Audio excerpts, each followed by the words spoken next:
Welcome to lecture of computer communication and networks. Students, ये lecture भी हमारा physical layer का पार्ट 2 है जिसमें हम टाइप ऑफ नॉइज को डिस्कस करेंगे।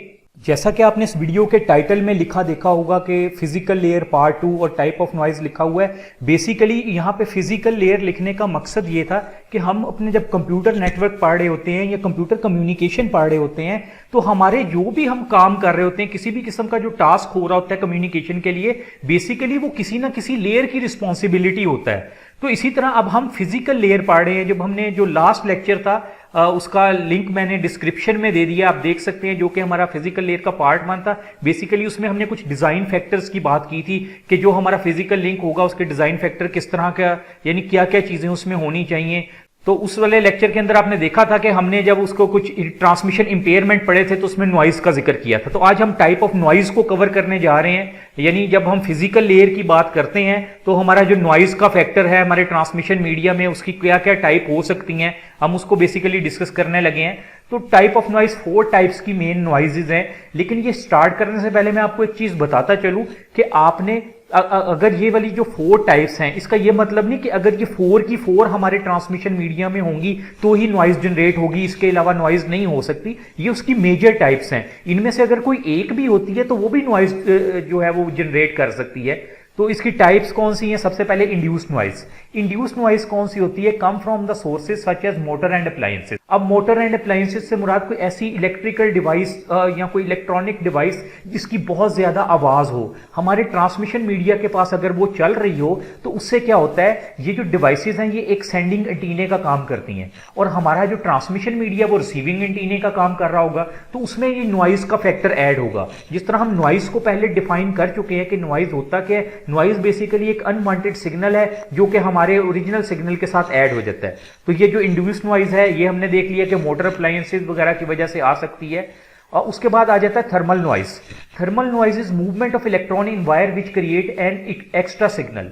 अब थर्मल नॉइज के अंदर क्या है, जिस तरह हमें पता है कि मूवमेंट ऑफ इलेक्ट्रॉन जो है हमारी जो ट्रांसमिशन मीडिया है इसमें से जाहिर बात है कि कंडक्टर होता है, कंडक्टर में से फिर इलेक्ट्रॉन जो है वो ट्रेवल कर रहे होते हैं। उनकी भी एक कह लें कि आप उनकी वजह से भी, उनकी मूवमेंट की वजह से भी नॉइज जो है वो प्रोड्यूस हो रही होती है। अगर आप रियल लाइफ की एग्जांपल लें, जिस तरह आप कह लें कि ग्रिड स्टेशन के पास या ट्रांसफार्मर के पास से गुजरते हैं, आप अक्सर देखते हैं उसमें से एक आवाज हम फील कर रहे होते हैं, एक साउंड सा जनरेट हो रहा होता है। बेसिकली वो करंट का साउंड होता है, वो जो मूवमेंट ऑफ इलेक्ट्रॉन्स होती हैं उसकी वजह से वो साउंड प्रोड्यूस हो रहा होता है। तो जब हमारा अगर कोई ट्रांसमिशन मीडिया वहां से गुजर रहा है तो वो ये चीज, ये वाली जो थर्मल नॉइज है ये भी उसको इफेक्ट कर रही होती है और हमारे ओरिजिनल सिग्नल के साथ कुछ नॉइज ऐड हो रही होती है।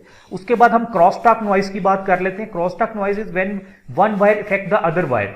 आप देखते हैं हम अक्सर जो वायर्स होती हैं उनको ऊपर टेप कर देते हैं कि एक साइड जो है दूसरी साइड के साथ टच ना करे। एक ये भी रीजन होती है जिससे शॉर्ट सर्किट भी यूजुअली हो जाता है अगर हम इस तरह ना करें। और दूसरा क्रॉस टॉक नॉइज के अंदर ये आ जाता है कि 2 डिफरेंट वायर्स हैं, वो एक दूसरे के साथ ओवरलैप की हुई हैं, इकट्ठे गुजर रही हैं, तो दोनों में से कोई सिग्नल ट्रेवल कर रहा होता है जिसकी वजह से डिस्टर्बेंस जो है वो क्रिएट हो रही होती है, यानी नॉइज प्रोड्यूस हो रही होती है। तो इसको हम क्रॉस टॉक नॉइज का नाम दे देते हैं। उसके बाद लास्ट पे हमारे पास आ जाती है इंपल्स नॉइज।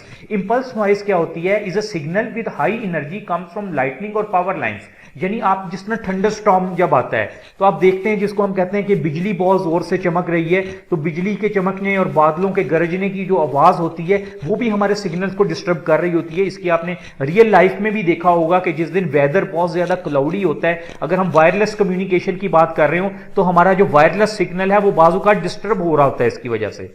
तो और वो पावर लाइन से मुराद, जिस तरह अगर मैं आपको एग्जांपल दूं, आप अपना मोबाइल फोन, क्योंकि मोबाइल फोन की एग्जांपल इसलिए ले रहा हूं, कम्युनिकेशन कर रही होती हैं डिवाइसेस, यानी मोबाइल फोन जो हमारे अब स्मार्टफोन है वो भी तो एक किस्म का कंप्यूटर ही है हमारे पास। हम कोई कम्युनिकेशन करते हैं, डाटा भेजते हैं, जो भी चीज भेज रहे हैं रिसीव कर रहे होते हैं। तो इसी तरह अगर आप अपना मोबाइल फोन लेके किसी ग्रिड स्टेशन के पास जाएं जहां पे बहुत सारी इलेक्ट्रिकल वायर्स हैं, तो आप वहां पे जाके नोट कीजिएगा कि आपका सिग्नल डिस्टर्ब हो रहा होता है। बेसिकली वो इंपल्स नॉइज की वजह से हो रहा होता है। तो ये हमारी बेसिक नॉइज की टाइप्स हैं, जो कि जब हमने देखा कि ट्रांसमिशन मीडिया के अंदर एक नॉइज का फैक्टर था तो ये हमने कुछ टाइप्स कवर की कि नॉइज किस तरह से आ रही होती हैं। और भी बेशुमार इसके अंदर फैक्टर होते हैं, लेकिन ये मेजर फैक्टर थे। जिस तरह अगर मैं आपसे बात करूं कि हमने जो रेन का फैक्टर है, अगर हमारी वायर में कहीं पे कट है और वहां से आप कह लें रेन ड्रॉप या पानी अंदर जा रहा है, फिर भी नॉइज जनरेट होने का चांस है। हमारे यानी सिग्नल के साथ एक अनवांटेड सिग्नल तो थोड़ा सा ऐड हो जाता है, तो ये भी एक इम्पेयरमेंट है ट्रांसमिशन का। उम्मीद है आपको टाइप ऑफ नॉइज में कोई कंफ्यूजन नहीं रही होगी। अगर आपको कोई कंफ्यूजन है, कोई क्यूरी है, तो आप मेरे से कमेंट में पूछ भी सकते हैं। और अगर अभी तक आपने इस चैनल को सब्सक्राइब नहीं किया तो इसे सब्सक्राइब कर लें, ताकि आपको आइंदा आने वाली वीडियोस की अपडेट भी मिलती रहे। Thank you.